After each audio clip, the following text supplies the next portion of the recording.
प्यारे दोस्तों, स्वागत है आज की एक नई वीडियो में। दोस्तों, आज की इस वीडियो में आप सभी के सामने कुहासा और किरण नाटक का बहुत ही सिंपल सारांश लेकर के आ चुका हूं। अगर आप इस वीडियो को अंतिम तक देख लेंगे तो कुहासा और किरण नाटक का सारांश आपको बहुत ही अच्छे से समझ में आ जाएगा। क्योंकि देखिए दोस्तों, बुक से पढ़ने पर ये सभी को समझ में नहीं आता। इसको समझने के लिए थोड़ा दिमाग की ज़्यादा ज़रूरत होती है। तो कुहासा और किरण नाटक को इस वीडियो में आपको बहुत ही अच्छे से समझा दूंगा। कैसे आपको एग्जाम में लिखना है, कितने पेज लिखना है, कैसे लिखने पर आपको पूरे अंक मिलेंगे। ठीक है, तो चलिए दोस्तों, आज की इस शानदार वीडियो को शुरू करते हैं और कुहासा और किरण नाटक का सारांश अच्छे से समझते हैं।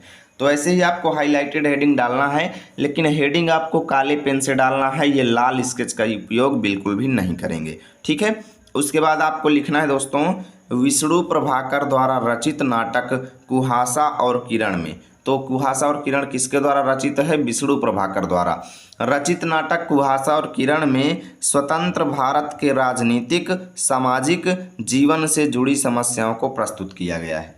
यानी हमारा भारत ये आज़ाद है, इसमें सामाजिक और राजनीतिक कौन कौन सी समस्याएं हैं, इसका वर्णन इस नाटक में अच्छे से किया गया है। ठीक है, इस नाटक में भ्रष्टाचार रूपी कुहासे का चित्रण किया गया है। ठीक है, कुहासा और किरण नाम पड़ा है ना, तो इसमें कुहासा क्या है? भ्रष्टाचार जो हमारे देश में व्याप्त है, तो भ्रष्टाचार रूपी कुहासे का चित्रण किया गया है। ठीक है, उसके बाद समाज में व्याप्त भ्रष्टाचार, पाखंड तथा छद्मवेश को पात्रों कृष्ण चैतन्य, विपिन बिहारी तथा उमेश चंद्र के रूप में दर्शाया गया है।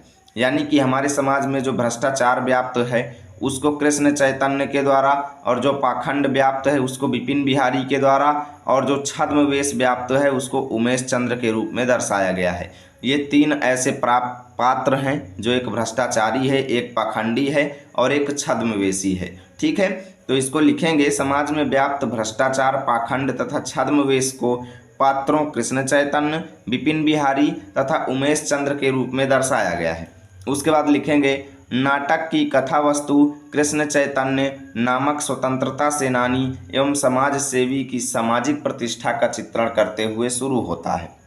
देखिए, आप लोग क्या करना है, इसको लिख जरूर लेना, अन्यथा ये थोड़ा अजीब लेवल का सारांश है तो आपको थोड़ा एक बार में समझने में दिक्कत होगी, इसलिए आपको इसे लिखना जरूर है। देखिए, नाटक की कथा वस्तु कृष्ण चैतन्य नामक स्वतंत्रता सेनानी एवं समाज सेवी की सामाजिक प्रतिष्ठा का चित्रण करते हुए शुरू होती है। ठीक है, लिखेंगे, उसका वास्तविक नाम कृष्णदेव था।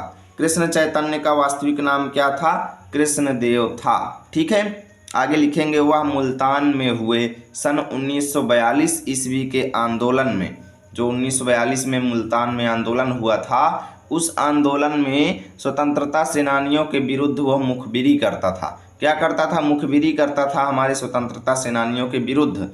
ठीक है, सुनंदा कृष्ण चैतन्य के यहाँ तथा अमूल्य विपिन बिहारी के यहाँ संपादक का काम करते थे।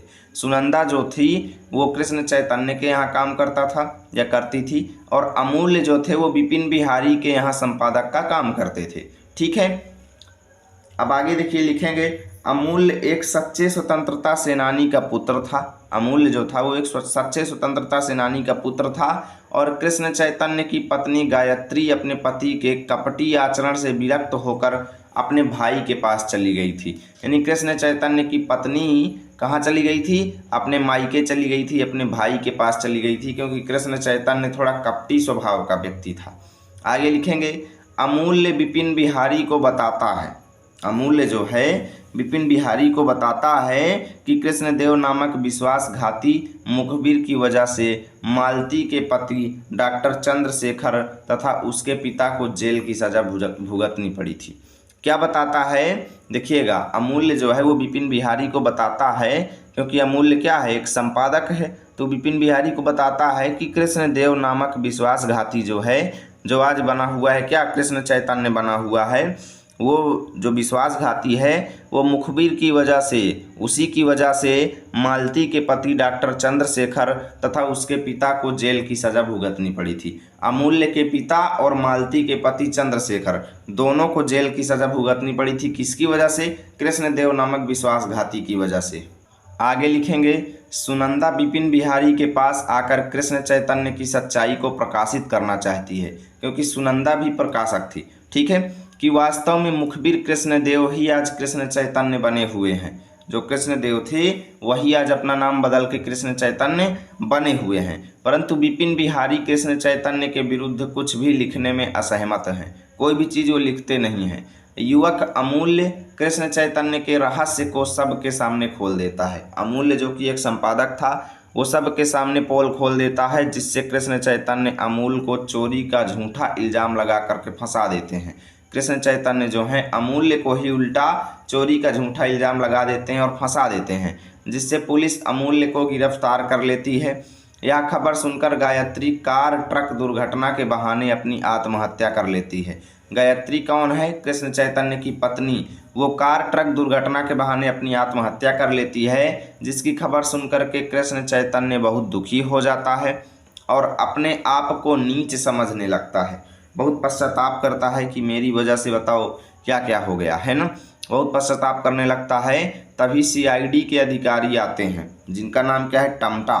सीआईडी के अधिकारी टमटा आते हैं और उन टमटा से कृष्ण चैतन्य ने अपनी सारी सच्चाई बता दिया। उन टमटा से कृष्ण चैतन्य ने क्या किया? सारी सच्चाई बता दिया, जिससे अमूल्य छूट जाता है और विपिन, उमेश तथा कृष्ण चैतन्य पकड़े जाते हैं और यहाँ से यह नाटक समाप्त हो जाता है। ठीक है, अब आप लोगों को स्क्रीनशॉट लेना है तो ले लीजिए। पहला स्क्रीनशॉट, ये दूसरा स्क्रीनशॉट और ये आपका तीसरा स्क्रीनशॉट। ठीक है, उसके बाद इधर देखिए, इधर मैं बताता हूँ। हाँ, ये देखिए, ये रहा आपका पहला स्क्रीनशॉट, ये यहाँ पे दूसरा और इधर तीसरा। ठीक है, ये चौथा। यदि वीडियो अच्छा लगा है तो लाइक करें और दोस्तों के पास शेयर करें। मिलेंगे आप सभी के साथ अगली वीडियो में, तब तक के लिए जय हिंद, जय भारत।